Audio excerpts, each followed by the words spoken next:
Namaste students. Today we are going to start Democracy and Diversity Part 2.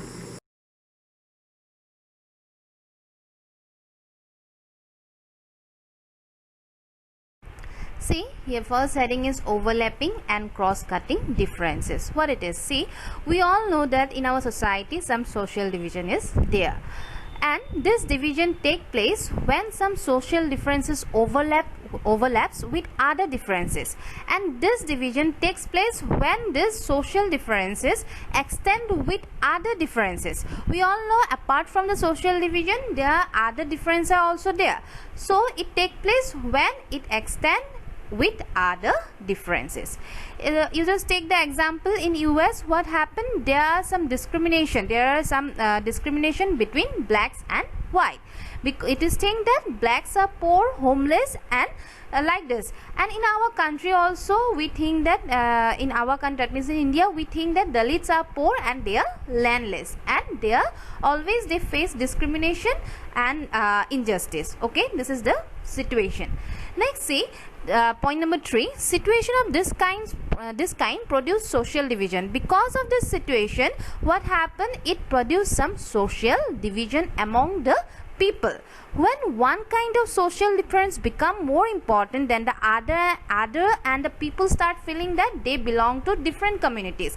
In the second point, we have given two examples. One is between the blacks and the white. They are different. The blacks people are discriminated. That time we are and the second example is about the Dalits in our country. Now what happened? Some groups of people here, the whites are giving more importance. So the other side, that means blacks, they start feeling that they belong to different communities, and these things create some discrimination among the people. That means create some social division. Okay, let's see. If social differences cross-cut one another, it is difficult to pit one group of people against the other. That means if discrimination between the people, this social division happen, then it's very difficult to pit one group of people against the other. Last point, see, social division of one kind and the other exist in most countries. It doesn't matter whether the country is small or big. That is, this division create in all the, that is, this division exist in most of the country. Doesn't matter whether this country is small or big, it doesn't matter. That means this divisions exist in most of our most countries. See, your first heading is politics of social division. Now we all know what is social division. Now it is about politics of social division. Here one question is there. See, how do this social division affect politics? That means how social division affect the politics. First point, see, at the first sight it would appear that the combination of politics and social division is very dangerous and explosive. That means if we combine both the politics and the social division, then the result will be very dangerous and the explosive. That means it may causes some conflict or controversy. Okay, democracy involves competition among various political parties. We know that in democracy lots of competition are there among the various political parties. So this competition tend to divide any society. Because of this competition, what happen? Our society may divide. Okay, so these 2 points are here. Next, see, range of outcomes. See, first point, Northern Ireland of the United Kingdom has been for many years the site of violent and bitter ethno-political conflict. In UK, what happened? That means UK has been for many years the site of violent, and Northern Ireland of UK has been for many years of site of violent and a bitter ethno-political conflict is going on.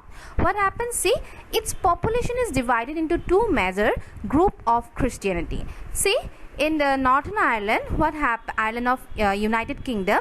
Here, what happened? The population is divided into two major groups of Christianity. Okay, 53% are Protestants, while 44% are Roman Catholics. Okay, clear? That means people are divided into two group of Christianity. One group is their Protestant, they are 53%, and another group is Roman Catholics, they are 44%. Clear? Next, see, the Catholics were represented by the Nationalist Party, who demanded that Northern Ireland be unified with the Republic of Ireland. Now see, the one group, the Catholics, were represented by the nationalist parties, and they demanded that Northern Ireland be unified with the Republic of Ireland. Okay, a predominantly a Catholic country. Next one, see, the second, another group, the Protestants, were represented by the Unionists, who wanted remain with UK, and this group represented by the Unionists and who wanted remain with whom? Remain with UK, that means with United Kingdom, which is predominantly Protestant. Clear? This slide is continue from the previous slide. Now see, hundreds of civilians, militants and security forces were killed in the fight between the Unionists and the Nationalists, and between the security forces of UK and the Nationalists, because that means the lots of people are killed in this fight between this fight was between Unionists and the Nationalists.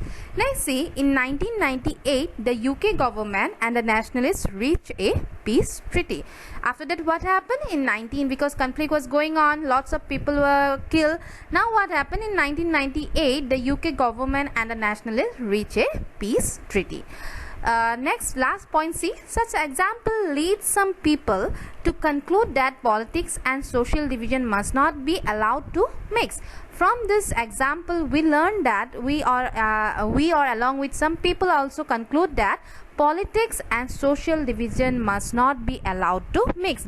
In the previous slide, we said that if we combine both the politics and the social division, then what will happen? Then the result will be very dangerous. So this is the example in front of us. So now people learn that if we will mix up these two, then what happen? The result very dangerous. So we should not mix up these two, that means politics and social division. Here you see the first heading is three determinants. What it is? See, three factors are crucial in deciding the outcome of politics of social division. Now we all know what is politics of social division. So here three factors are very crucial in deciding the outcome of politics of social division. What they are? See, first point, the outcome depend on how people perceive their identities. Okay, if people see their identities in singular and exclusive term, it become very difficult to accommodate. See, if people see their identity in singular and limited term, if we see our identity in singular, that in a singular and limited exclusive term, then in limited term, then it become very difficult to accommodate, then it's very difficult to adjust. Okay, as long as the people in Northern Ireland saw themselves as only Catholic or Protestant, their differences were difficult to reconcile. That means in the previous slide we know that the two groups were arise in UK. What happened? And one group is Catholic and another group is Protestant. Now these people of North Ireland, they saw themselves as only Catholic or the Protestant, and these differences create lots of problem. And what was the problem? Their differences were difficult to reconcile. That means it's very difficult to make some friendly relation. Okay, it is much easier if the people see that their identities are multiple and are complementary with the national identity. Instead of this, if people think that their identity, instead of the singular, if people think that their identities are multiple and complementary with the national identity, then it helps them to stay together. So instead of the singular and exclusive term, if we think our identity as a multiple and complementary with the national identity, then it's very helpful to stay together. Okay, next point, see, point number 2, it depends on how political leaders raise the demand of any community. That means how our political leader raise the demands of any community. We all know, you just take the example of India, lots of people, lots of community, we stay together. Now it depends of our political leader how they raise the demand of any community. It is easier to accommodate demands that are within the constitutional framework and are not at the cost of another community. Last point say it depends on how the government reacts the demands of different groups. Now it also depends on how the governments, okay, how the governments react the demand of different group. One example is here. See, in Belgium and in Sri Lanka, if the rulers are willing to share power and accommodate the reasonable demand of the minority community, social division become less threatening for the country. That means in Belgium and in Sri Lanka, if their rulers are willing, if their rulers share their power equally, then what happens? Social division become less threatening for the country. But if they try to suppress such a demand in the name of national unity, the end result is often quite the opposite. But instead of this, if the government always try to suppress the demand of the minority community, then what happens? The result will be very dangerous.